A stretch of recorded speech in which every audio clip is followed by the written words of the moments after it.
Begin this morning with the ceasefire between Israel and Hamas. It is fragile this morning after weekend clashes. Israeli forces launched a wave of deadly strikes on Gaza after it says Hamas militants killed 2 soldiers. At least one crossing has been reopened after multiple routes were closed, but that doesn't mean aid is actually flowing. CBS News foreign correspondent Ramy Inocencio joins us from our London bureau with more on all of this. Good Monday morning to you, Ramy. So is the ceasefire holding at this hour?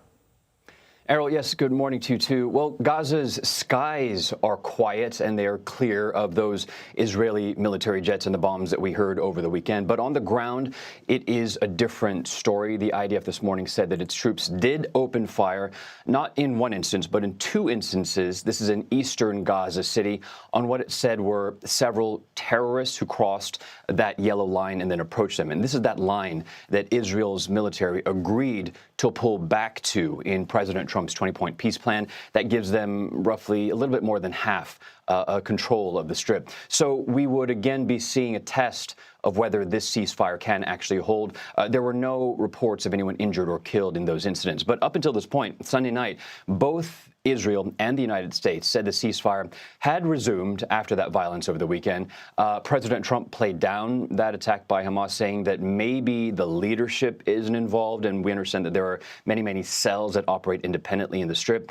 And he said that he doesn't want his progress really derailed. Of course, we're looking ahead to Steve Witkoff, special envoy, and Jared Kushner, his son-in-law, landing in Israel today to talk about phase 2. Focus is there, future of Gaza, Hamas demilitarization, an international security force, and of course, further ahead, Gaza governance.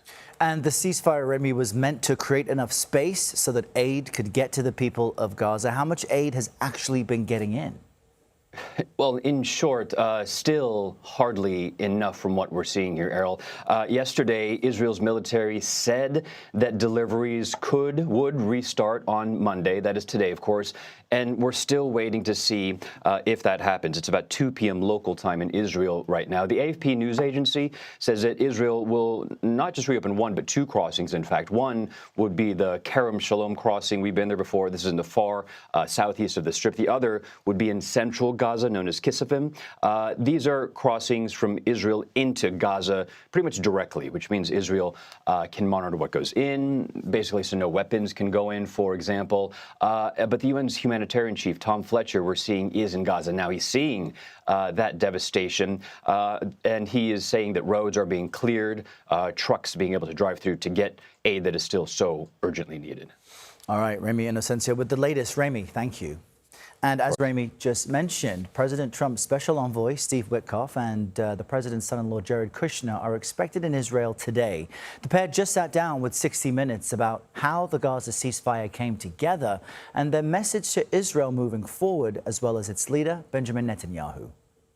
I don't feel that way. And I thought he steered his country through some really difficult circumstances. People think that he prolonged the incarceration of the hostages for his own political future. I don't think that's the case. The biggest message that we've tried to convey to the Israeli leadership now is that now that the war is over, if you want to integrate Israel with the broader Middle East, you have to find a way to help the Palestinian people thrive and do better. How are you doing with that message?